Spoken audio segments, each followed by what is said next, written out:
Hi, I'm Laura from Ontario Business Central, and today we're with Pat Sullivan from Creo Marketing. Now, Pat, when did you start your business? I started the business, the official date was October 1st, 2005.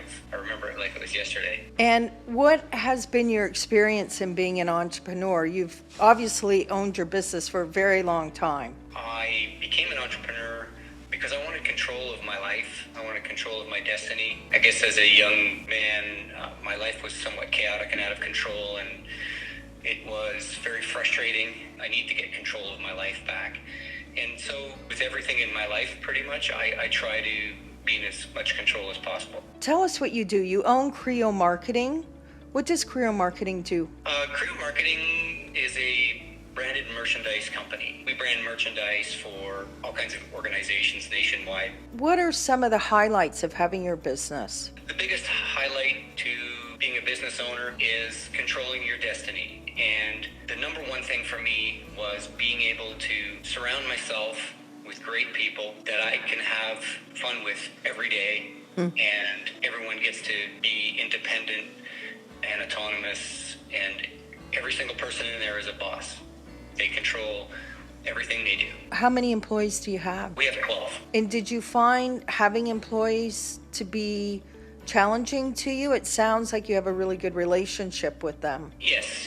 And having employees is challenging. It's the greatest challenge of all in business. That's not a bad thing. We're all humans. We have stressors. We have things going on in our lives. It's very dynamic. Managing people, that's the biggest challenge, and it's a good challenge. I like it.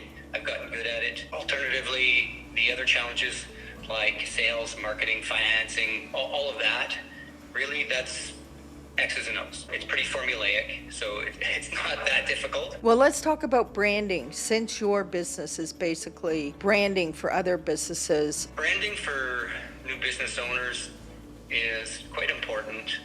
Often the budget that kind of gets left to the end, and that's understandable. It's very important, though, that you get your brand out there and that your brand is well respected. You can just take a look at something like Apple, for instance. They're really not selling products, they're selling a brand, so the value of it is pretty big.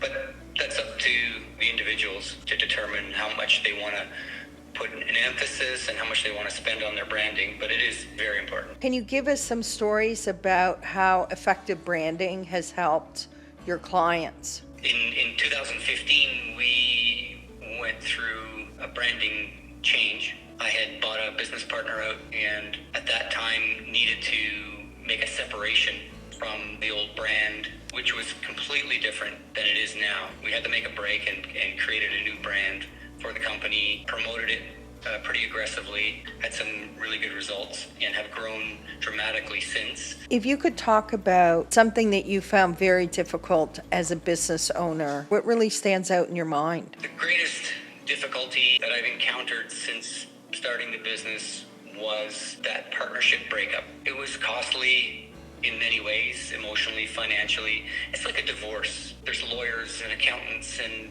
money's going everywhere, but at the end of the day, that's life and it has to happen. Well, I've heard a partnership is like a marriage, and when people are considering having a partnership, they really need to understand if they're on the same page, or at least a similar page. Yes. And when I see business partnerships at work, I respect that so much because it's not easy at all. What would you say to a person who's just starting out and has a lot of anxiety to take the leap and do something on their own? Firstly, they should embrace that stress and not be afraid of it. They should trust their gut. For me, that applies in life and in business and in everything. Your gut is almost always right. Prepare, line up your ducks, trust what you're doing, and just keep moving forward. Did you have mentors who supported you? I sought out mentors, and that was reading books and listening to podcasts and picking those people that I wanted to learn from. So what books would you recommend that a new entrepreneur read? So the first book, I got into sales. I was a stay-at-home dad until I was 38 or so. I got into sales thereafter, and a customer came in and we got talking, and I told him I was new at sales, and he recommended this book called The Loyalty Effect. It set me on the course. What the book was about was that sales is a respectable trade. It's all about relationships and loyalty. In my industry, and I think in a lot of industries, you're often pigeonholed and told you have to fill the funnel, phone calls. Whereas the loyalty approach was seek out those customers that you want to work with, that you want to do business with, and develop a relationship and a loyalty. Because there's a lot of business out there that needs to be serviced, and they're not focused on getting the best price. They just want really good service. How did you get new clients? Do you email campaigns? Do you pick up the phone? How do you do this, and where do you find them? When I got started in sales, I found clients in an unconventional manner. Everything we were told was fast close. Whereas I was patient. I waited for a long close. As far as the warehousing, getting your merchandise out to clients, how do you do that? What did you do for shipping costs? What we've done for shipping costs, not anything groundbreaking. We, of course, review the courier companies, look for the best price. Personally, we look for the best service. Just like our customers, they're not looking for the best price. They want the best service. Now, can people just come into a website to order product for their brand? We do have websites we've developed for our customers. They're all unique to that company. They're all customized. Depending on what the requirements are of that company, the employee can go online and purchase. And how do you keep track of your inventory? Applications, some custom. We use Shopify as well. It's all recorded in there. Do you like Shopify? Yes. Shopify is excellent. It's getting stronger every day, and it has been since day one. So what motivated you to start your business? What motivated me to start my business was that I wanted control of my life. I wanted control of my destiny. So did you think about starting your own business for a number of years? Yes, I did. I think yes. most people do. Most people I talk to. You definitely think about starting your own business over a long period, some longer than others, of course. It ruminates, and you've got to think about it, evaluate it, and am I doing the right thing? At some point, you have to make that decision and do it.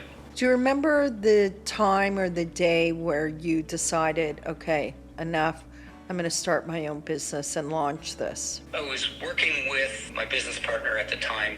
We were working in the same company. We had been talking about going out on our own for a few years. The company we were with, while they were doing a good job, they were not moving forward, and technology was starting to take off. And so we were feeling a little frustrated. One day we went for lunch, Boston Pizza, and we sat there and said, let's do it. So just over lunch, let's do it. Yeah.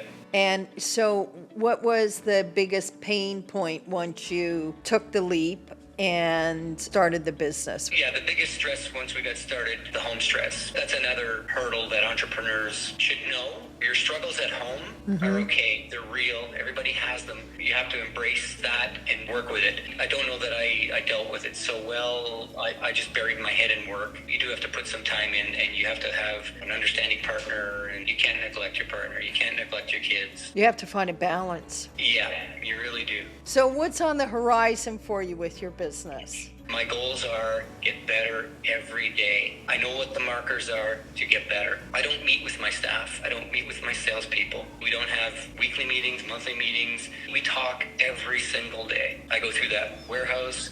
I talk to the sales guys. What do we need to do to get better? What do you need to make your life better? Wow, that's exceptional. Before closing, give us 3 words that describe being an entrepreneur and having your own business. Life is good. Really? Yeah.